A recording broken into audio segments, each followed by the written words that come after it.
Gentlemen, and ladies, welcome to another edition of Oilers After Dark Monthly Review. If you're new here, this is where we go through the month that was for the Edmonton Oilers, break it on down game by game, section by section, the goods, the bads, the three players that we picked that would have an okay month, an outstanding month, or we were hoping to make an impact on the team. Also, the milestones that we might have gone over for the Oilers. There was a few of them this month. Let's get into it, shall we? It was a hard schedule, broken up quite a bit. There's 12 games on the docket in the month of December, 12 games over the 31 days, split up by the November-December early break because of Connor McDavid going to the Canada Walk of Fame, followed by the Christmas break that all teams got. Evidently, the Oilers got a longer one. Boo-hoo-hoo-hoo. We'll get into it. Game 1 against the Carolina Hurricanes on December 6th. That's right, folks. December 6th, the Edmonton Oilers put the boots to the Carolina Hurricanes to the score of 6-1. Hyman gets the hat trick. Oh, boy. Like, what a game. And if you didn't know, now you know. That was their 5th win in a row, 5 of them in a row. After losing too many in a row, they ended up winning their 5th in a row. Hyman got himself a pretty good night. Fogle had himself a pretty good night. Looks like McLeod had himself a good night as well. It was also the second fastest goals in Oilers history to start a period. That's right. I think it was like 41 seconds. 41 seconds. 2 goals, in 41 seconds. Not too shabby. Second fastest in Oilers franchise history. We move on because that's what we do. I mean, come on. You can't really talk about that game overly too much. You can't overhype that game. It was a beating. We move on to Minnesota, our nemesis in Edmonton, part of their long 6-game homestand. Oilers win 4-3. Boy, oh boy, what can we say about this game, folks? It had it all. It had its ups, it had its downs. It almost had a fight or two. Bouchard gets 2 goals. Oilers get their 6th straight win. Bouchard gets the first goal. Draisaitl tied the game up late in the second period at the power play goal, and Bouchard wins it in the third with a power play goal of his own. Like I said, there was a few fisticuffs. We owed them that one because on October 24th, if y'all recall, they whooped our butts 7-4. That game was also Janmark's game number 500. Congratulations to Janmark on game 500 in your NHL career. Makes it 6 wins in a row. But not to be outdone there. No, we cannot stop there. We had another game December 10th against the New Jersey Devils. Oh boy, that's a 4.5, isn't it? That's a team that you kind of want to beat. Good team regardless. Always tough, always tough. I don't like that he keeps jumping back and forth though.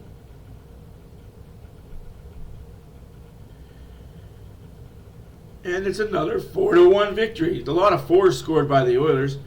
4-1 victory. But what was special about tonight? McDavid got his goal. Obviously, he did himself some huge favors. But there was a goalie in net that his first goalie win as an Oiler. Calvin Pickard. Don't call him Captain Pickard because obviously he's not a captain, but he's a pretty good guy to have in that locker room. He gets the 4-1 victory. Stuart Skinner gets the rest. Derek Ryan gets the Oilers started with his 3rd goal of the season. Second period rolls around. Bouchard gets the power play goal. 3rd period, McDavid gets himself the even up 10th goal of the season. Kane gets his 12th goal of the season to end the night on a 4-1 empty netter. They don't ask how, they just ask how many. Like I said, Calvin Pickard gets the victory. Edmonton wins the season series against New Jersey Devils 2-0 after beating New Jersey 4-6-3 in New Jersey on Oh wait, that game hasn't happened yet. My bad. Spoiler alert, Oilers win the season series. We then move on to the fourth game, and that becomes win number...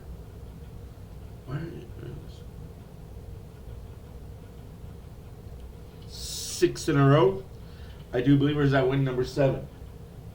That was win number 7 in a row. My bad, folks. The 8th win and the final win of the winning streak went against the McDavid and Connor Bedard Chicago Blackhawks. The Connor Cup, you shall say. Connor Bedard started off early. He got one shot, scored. That was it. I'm not going to sugarcoat this. I'm not going to elaborate overly too much on it. He had one good shift, and then the Oilers shut them down. Excuse me, fighting a bit of a flu. But, hey, kid's got a shot. I will give him the credit there. He has an awesome shot. He needs to learn how to develop more than just go across the blue line with your head down, get to the middle, and shoot. As you saw in this game, the Oilers, as soon as they found out, hey, he's a one-trick pony, he's a one-move wonder, like somebody else we faced later on in the month of December, it's easy to shut those players down. You just don't let them do that. Kudos to the Oilers for doing such a good job on shutting him down, because as they say, you shut down Connor Bedard, you shut down the Chicago Blackhawks. Much like you used to be able to shut down McDavid, you shut down the Oilers. Not the case anymore. Like I said, Oilers end up winning 4-1 on the back of Hopkins getting his 6th goal. Sam Gagner getting his 4th goal this season. Draisaitl getting his 12th. Hyman getting his team-leading 16th. All fine, all good. We are on an 8-game winning streak. We're happy, we're excited, we're looking at the playoff push. And then for some absolute donkey reason, we come out flat against the Tampa Bay Lightning. We get the boots taken to us. 7-4 was the score. Holy shoot. Skinner did not look good. The Oilers did not look good in this one. It was Vasilevsky being Vasilevsky. What is with the Russian goalies knowing how to stop the Oilers? We face 2 more in the end in the next 2 games, and I'm going to foreshadow this. It wasn't pretty. Like I said, 7-4. Shots were 57 for the Oilers.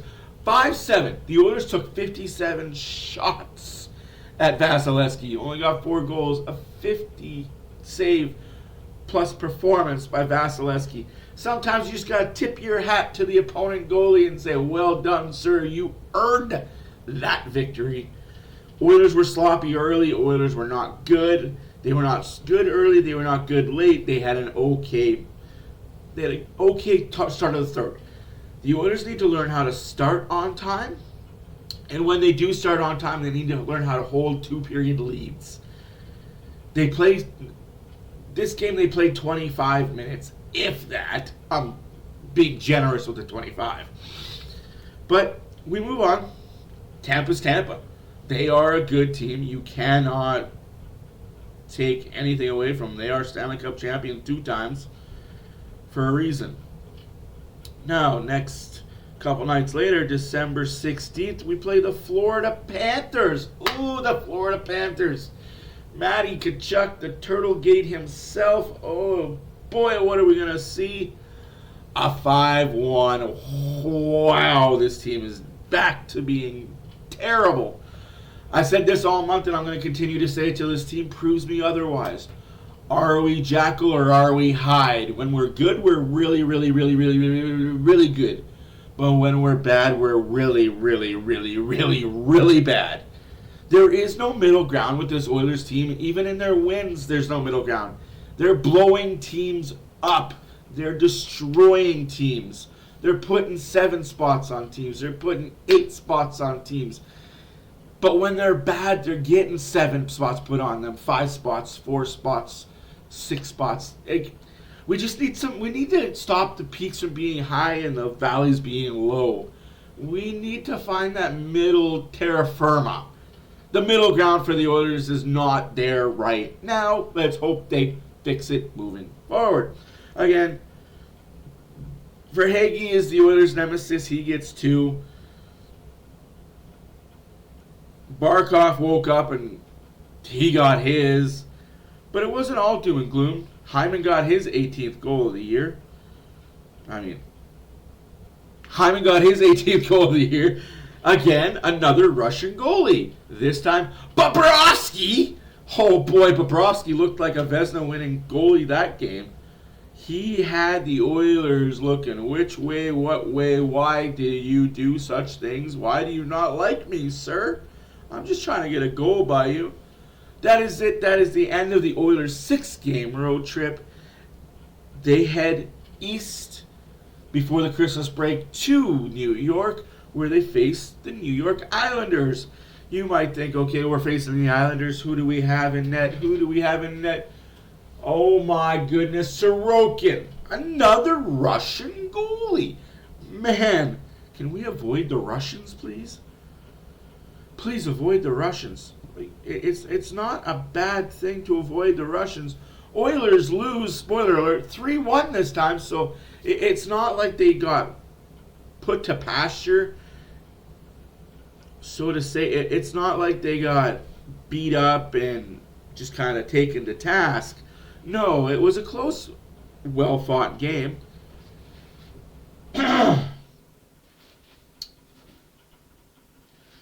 Nothing really special.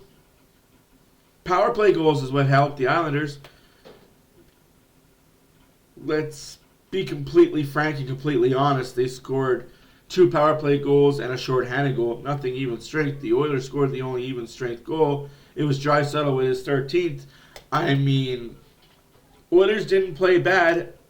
They had one bad period. Yet again, one bad period. The second period, again, has been the Oilers' nemesis. Much like the Russian goalies, the Oilers' kryptonite. So we're not feeling too good. We got a 3-game losing streak. We're heading into New Jersey. We know how much of a game this is going to be. We know how hard of a game it's going to be. New Jersey plays the Oilers pretty hard. It's the battle of McLeod brothers from Connor McLeod. We got Michael McLeod with the New Jersey Devils. We got our very own Ryan McLeod with the Edmonton Oilers. Holy smokes, it's a 6-3 victory. We pulled the goalie. 6-3 victory. Oilers back in the win column after a 3-game hiatus of it. Ryan McLeod gets us started with his 3rd goal of the season. Gagne with his 4th assist. Hopkins with his 8th goal of the season. And then Mercier gets it going. And then, oh my goodness, second period rolled around. Siegenthaler gets his 1st goal of the season. Oh my stars. A guy that has not scored in 20-something games gets one against the Oilers, because why not? The score is 2-2. Oh, and let's not forget they have some guy named Meyer there that scores a lot. He gets his 6th goal of the season. And it's all of a sudden 3-2 going into the 3rd period. 3-2 3rd period. Let's put our hard hats on. Let's do something here. We had to. We did not want to go on a back-to-back, because the next night we were playing in the Big Apple, Madison Square Garden, against the Rangers, who we know have a Russian goalie who might just be the best Russian goalie besides Vasilevsky in the NHL right now. So we're thinking on our stream, oh shite, not again. This team does it again. We're losing. We need a spark. So what does Matt do on his stream? He goes and he gets the hard hat on. Oh boy, does he ever. Get to work, boys. Put those work boots on, because the 3rd period, you need to win this game. This is a must-win game, because you don't want to fall further into the standings. Yes, this win would mean nothing as far as you jumping up, but this loss would mean a lot as you dropping down to almost last place in the Western Conference. And we don't need to be last anymore. We want to be middle of the pack or above. So We started off with a McDavid goal, his 12th of the season. Draisaitl gets a goal, his 14th of the season. Followed by Adam Ernie, his first goal as an Oiler. Make it 5-3 Edmonton. And Ryan McLeod gets his second goal of the game. Make it 6-3 final. Oilers put the hard hat on, put the work boots on, pulled up their pants, and went to work in that third period. Scoring 4 goals in the third period. All started by the captain. Captain, my captain, Connor McDavid. So what was a loss? We snatched from the victories of the Devils and win. Next night we're in New York in the Big Apple, as I said, taking on them Rangers. Oh boy, another comeback. What are we doing, boys? Why are we so bad in this? It's okay though. Wheeler gets the Rangers started. He gets his 5th goal of the season. He hadn't scored in like 15 games. Hey, if you haven't scored in a bunch of games, play the Oilers. You'll get off the schneid. Your team might not win, but most nights it might. But you get off the schneid and you can start rolling. Wheeler gets his 5th goal of the season. And we're thinking, oh boy, not this again. Not this again. No goals in the second period because the Oilers actually didn't play well, but the Rangers didn't play well either. This was probably a slush fest for the ice. Madison Square Garden ice is second worst to the Staples Center ice. Yes, I know it's Crypto.com Arena now, but it'll always be Staples Center to me. LA ice is worst in the league, followed by the Rangers ice, and there's no excuse for it. Like, MSG, be better. Hyman in the third period gets the Oilers started with his 19th goal of the season, followed by Kane with his 13th goal of the season. Fogle jumps in with his 5th goal of the season, and just like that, the Oilers are up 3-1. But not to be outdone, McLeod is on a tear all of a sudden. He gets his 5th goal of the season, 4-1 Edmonton. Late game shenanigans, late game, you know what, team's up too much. We got to start calling things, help the other team out. Hey, we don't get that benefit of the doubt, but hey, you're the Rangers. Zibanejad scores on the power play, followed by Chuel, that's a hard name, Cooley to make it 4-3 with 1 second left. Skinner was visibly pissed off at letting that last goal in. Obviously, there was less than a second left. You want to make that save. Made the score look closer than it really was. It was 4-3, but it is what it is, right? Oilers took 28 shots on net. They didn't take their 40. Seems like when they take 40 shots, they lose. We head into the Christmas break on a 2-game winning streak. We're happy. Life is good. We're doing what we can do to make ourselves feel good. Hopefully everybody enjoyed their Christmas break, had a little bit of turkey, got to spend lots of time with the family, enjoy the laughs and the memories. Oilers come on the Christmas break facing the San Jose Sharks. Now this game is important on 2 fronts. Front number 1, it was the team that got our coach fired. We brought in Knobloch. He's done well, better than expected. Knobloch in coffee, and you know the story. I'm not going to hurt your guys' feelings by bringing it up and indulging up memories. But it was the Sharks that cost the coach his job. Oilers went into San Jose. Oh my! Skinner with save after save after save at start the first period. The Oilers eventually calmed down and got themselves a 5-0 victory. Skinner's 4th shutout of his career, first shutout of the season. Congratulations to you, Stu. McLeod again. This McLeod guy, 6th goal of the season, 1-0 Edmonton. Zach Hyman gets his 20th goal of the season, first 20-goal scorer for the Oilers. Who knew it would be Zach Hyman? All the weapons. Or Zachary Hyman makes it 2-0. Still in the first period, Bouchard gets his 9th. Draisaitl gets his 15th. It's 4-0 Edmonton after 1. Second period, Hopkins gets his 9th goal of the season, 5-0. No goals are scored in the third period. Did they really need to score anymore? Oilers had 1 power play. Again, power play is struggling. They are not doing well as of late. 30 shots on net, can't complain about that. Kept it under 40. I think the magic marker is keep shots under 40. You're going to win games for the Oilers.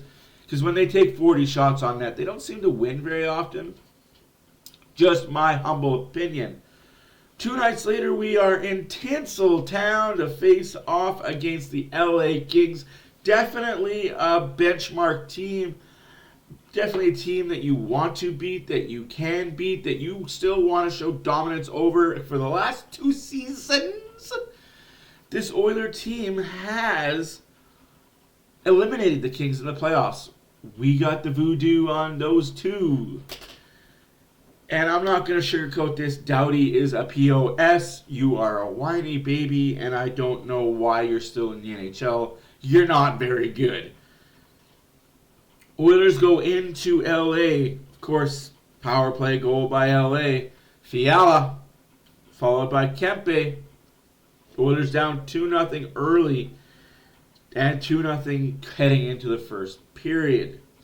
Second period rolls around. Connor McDavid, his 13th of the season, followed by, oh boy, Leon Draisaitl with his 16th of the season. 2-2 after 2. Nothing happened in the third period. A lot of pushing, a lot of shoving, a lot of bitching, a lot of whining. Go into a shootout. McDavid scores. Hopkins scores. Draisaitl gets stopped. Stuart Skinner stops Kopitar. It comes down to not Zachary Hyman? Evander Kane? Not Evander Kane? Sam Gagner. Not Sam Gagner. Darnell Nurse? Evan Bouchard? No, my friend. It comes down to the 35-year-old Derek Ryan. The shootout winner going to Derek Ryan. Oh, boy. What a shootout win. What an elated McDavid on a bench. Like, this team is genuinely happy for everybody when they score. It's not just when the top guys score, they get excited. Top guys sitting on the bench, they get hyped for when these guys score. Derek Ryan wins the shootout. Make the score 3-2. Final. Oilers on a mini. And I say mini because it is very miniature. 4-game winning streak. We just had an 8-gamer. I'm not going to get too excited over a 4-gamer just yet. We play the next night in Anaheim. Now, oh boys, this team is a disaster. This team is not good. Its goaltending is rubbish. Its forwards are bad. And the Oilers did what the Oilers had to do, what the Oilers should have done. They mollywopped them, boys. They put them to the woodshed. They showed them who their daddy was. Make the final 7-2. Fogle with a 5-point night. Oh, before I forget, I did forget one thing. My bad. The LA King game. Congratulations to you, Mr. Connor McDavid. Game number 600 in your career. He's close to 900 points, guys. 900 points in just over 600 games. That's not a too shabby point per game rate, if you ask me. That's probably tops in the leagues. Again, Connor McDavid point game number 600 in the LA game. Warren Fogle, the 5-point night in the Anaheim game the next night. Calvin Pickard gets his second win as an Oiler in the month of December. Oilers head into the January New Year's. Loving life, being happy, being merry. 5-game win streak. McLeod again starting us off hot with his 7th goal this season. Max Jones, he's an Oiler killer. He's got a lot of goals against the Oilers in the last 2 years. He gets his 4th of the year. Again, guy wasn't too hot coming in. Just played the Oilers. Ties it up at 1, and we're thinking, oh no, this is one of those games. This is not going to be good. It's one of those, goddamn, this could be a trap game, as they say. But late in the first period, Evander Kane gets his 14th of the season. Second period rolls around. Draisaitl gets his 17th. Fogle gets his 6th. Fogle gets his 7th. Veterano makes it 5-2. And then Hyman makes his 21st goal of the season, makes it 6-2. Kulak with his 2nd goal of the season makes it 7-2. Kulak. Boys, Kulak's come to life. If we can get more secondary, tertiary scoring and defensive help, this team may be on to something. 39 shots. Okay, remember what I keep saying about the 40-shot mark. We kept it under 40 and we win games. Amazing what this team's psyche is. Next opponent is obviously Philadelphia tonight, January 2nd, in Edmonton at 7 o'clock. Please be there. I will be live. Can't wait to have you all here. And then they are off for a few days again. They play a Tuesday night game and not again until Saturday when they play Ottawa at home. 8 o'clock start time. Hockey night in Canada, part of the doubleheader. So let's talk about the month that I just recapped. I talked about a few things. Carolina made it 5th. Minnesota made it 6th. New Jersey made it the 7th. Chicago made it the 8th. Russian goalies are the kryptonite for the Oilers. I could have went over to the New York Islanders as well. Third period comeback. Ernie with the short, soft hand goal. That was a beautiful goal by Ernie. Can't say anything else about it. Another comeback win for the Oilers in the third period against the Rangers. Skinner got his 4th career shutouts against the San Jose Sharks. McDavid gave 600. Fogle 5-point night. Also December 29th, 5 Oilers with 30 points. McDavid, Draisaitl, Bouchard, Hyman, Hawkins. Only team in the league with 5 players with 30-plus points. Now, as you see here, we had predictions as well. BW predicted the 8-4. Yours truly predicted the 9-3 record. What was the actual record, you say? 9-3. Sometimes a blind dog finds a bone. We both said we'd lose to Carolina. We were both wrong. We both said it was a win for Minnesota. We were both right. He was right about the Jersey game. He was right about the Chicago game, as was I. We were both wrong about the Tampa game. I was correct about the Florida game. We were both right with the Islander game. Both got Jersey correct. Both got the Rangers correct. Both got San Jose correct. This guy got the LA game correct and the Anaheim game. We both got that correct. I got the Jersey game wrong when he said we'd win.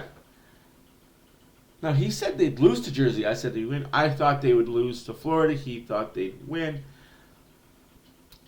It's all a crapshoot, guys. Like, it is all a crapshoot. It's tough predicting games when you don't know who's in, because we do the predictions at the beginning of the month, just like the January preview video. We will do the same.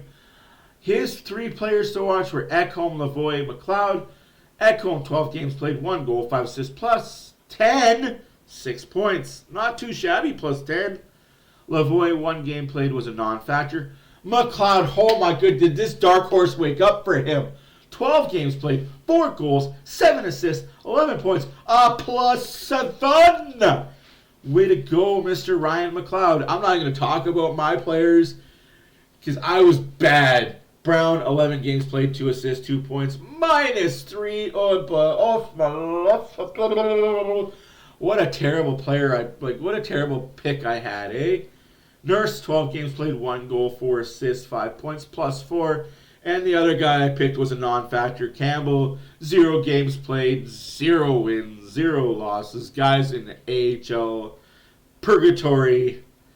It is what it is, folks. Like I said, Oilers went 9-3 for the month of December. Their overall record was 18-15-1. They sit 10th in the West as of right now. 3 points back, but 3 games in hand. They win tonight. They're 1 point back. Ooh, titillating, titillating, titillating. Anyways, that's it for me. That's all I got. My name is... Anyways, that's it for me. That's all I got. My name is Matt for Oilers After Dark. Please comment, subscribe, like this video. Helps us out a lot. Doesn't do you no harm. If you do watch this video, share it. Tell all your friends this guy's a wackadoo. Wait till you see my January predictions, folks. Spoiler alert, Oilers play 11 games in January. 11? 11. They have a few breaks in between. They don't play any Sunday games. They don't play any Monday games. And they don't play any Wednesday games. So all Oilers games are Tuesday, Thursday, Saturday. For the month of January, Tuesday, Thursday, Saturday, your nights are full. You're going to be here watching me on Thursday nights. Anyways, on those nights, sorry. Anyways, my name is Matt, Froze Up Dark. We'll see you in the next one. Be good. And hopefully 2024 was better than 2023. We'll see you later. Peace.